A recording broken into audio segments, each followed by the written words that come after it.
Il existe dans le monde de l'immobilier un secret. Enfin, un secret bien gardé que les initiés utilisent pour complètement transformer leur approche.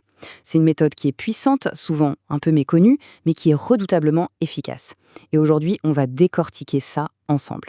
Oui, voilà la question. Comment est-ce possible d'acheter un bien pour 40% de moins que son prix affiché? Imaginez un peu, acquérir un bien pour une fraction de sa valeur, sans même avoir à se lancer dans une négociation acharnée. Ça paraît un peu trop beau pour être vrai, n'est-ce pas? Eh bien, c'est pourtant une stratégie tout à fait réelle. Et si on regarde l'autre côté du miroir, on a cette question, comment préparer intelligemment sa succession?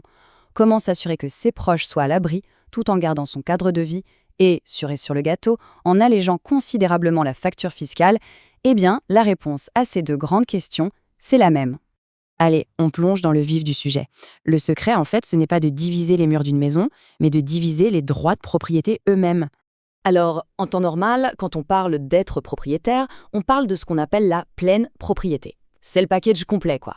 On peut y vivre, on peut le louer, on peut le vendre, bref, on en fait absolument ce qu'on veut. Ça, c'est notre point de départ. Et voici la clé de tout. Cette pleine propriété, on peut en fait la couper en deux droits bien distincts. D'un côté, on a l'usufruit et de l'autre, la nue propriété.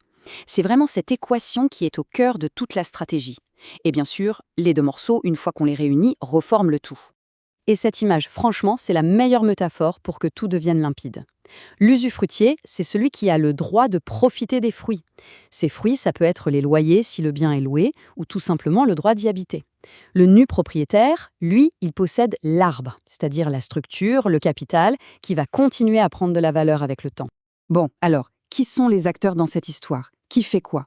C'est absolument essentiel de bien comprendre les rôles pour saisir toute la puissance du mécanisme. On a donc deux profils bien distincts. D'abord, l'usufruitier. Lui, c'est l'utilisateur. C'est la personne qui jouit du bien au quotidien. Et puis, on a le nu propriétaire. Lui, c'est le futur propriétaire.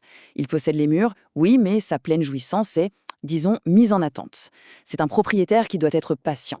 Et ce qui est vraiment intéressant, c'est de voir comment les charges sont réparties. L'usufruitier, il gère tout le quotidien. L'entretien courant, les charges, la taxe foncière. C'est logique, après tout, c'est lui qui utilise le bien. Le nu propriétaire, de son côté, il n'intervient que pour ce qui touche à la structure, les gros murs, comme on dit. Les grosses réparations, c'est pour lui. Chacun son rôle, chacun ses frais. Voilà pour la théorie. Maintenant, passons à la pratique. Comment est-ce que cet outil se transforme en une stratégie financière vraiment redoutable? Il y a deux grandes applications qui se dessinent. Ok, première approche, celle de l'investissement à long terme.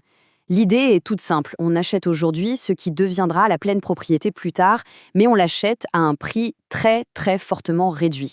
Ce graphique, il est hyper parlant. Regardez, pour un bien qui vaut 300 000 euros, un investisseur pourrait acheter uniquement la nue propriété pour, disons, 180 000 euros. Ça représente une décote immédiate de 40%, et tout ça simplement parce qu'il accepte de ne pas utiliser le bien pendant un certain temps. Et les avantages, ils sont juste énormes. C'est ce qu'on pourrait appeler un investissement silencieux.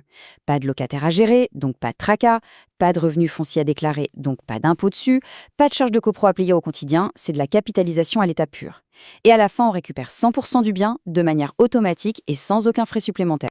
Allez, on change complètement de perspective. On oublie l'investisseur pur et on parle de famille, de transmission. Et c'est peut-être même l'utilisation la plus courante de cet outil. Prenons un exemple bien concret pour que ce soit clair. Imaginez des parents qui possèdent une maison. Cette maison vaut 500 000 euros et ils aimeraient la transmettre à leur enfant, mais de leur vivant. Et là, attention, c'est le point crucial.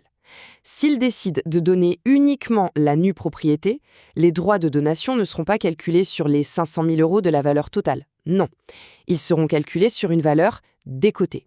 Par exemple, si le donateur a 75 ans, la nue propriété est évaluée à 60% du total, soit 300 000 euros. L'impact est donc immédiat et il est double. D'une part, la base de calcul de l'impôt est réduite de 200 000 euros, ce qui génère une économie fiscale massive. Et d'autre part, et ce n'est pas rien, les parents conservent l'usufruit, ce qui veut dire qu'ils peuvent continuer à vivre dans leur maison tranquillement jusqu'à la fin de leur jour. Mais attendez, ce n'est pas fini. Le vrai tour de force fiscal, il arrive plus tard. C'est le coup de grâce, si on peut dire.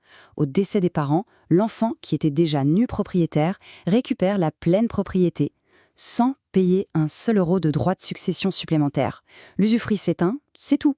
C'est une transmission en 2 temps qui, fiscalement, est juste imparable.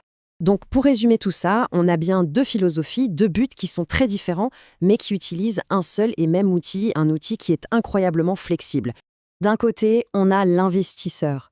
Lui, ce qu'il achète, c'est du temps. Il paye moins cher en échange de sa patience et il vise une plus-value à long terme sans les tracas de la gestion.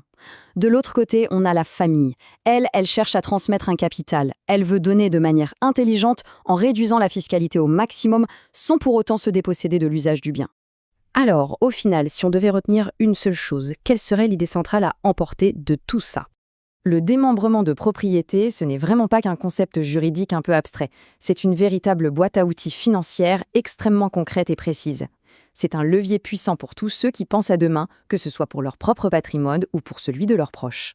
Et la question finale, celle qu'il faut se poser, c'est de savoir si un plan financier est construit uniquement pour les revenus d'aujourd'hui ou s'il intègre une vraie vision pour construire le patrimoine de demain.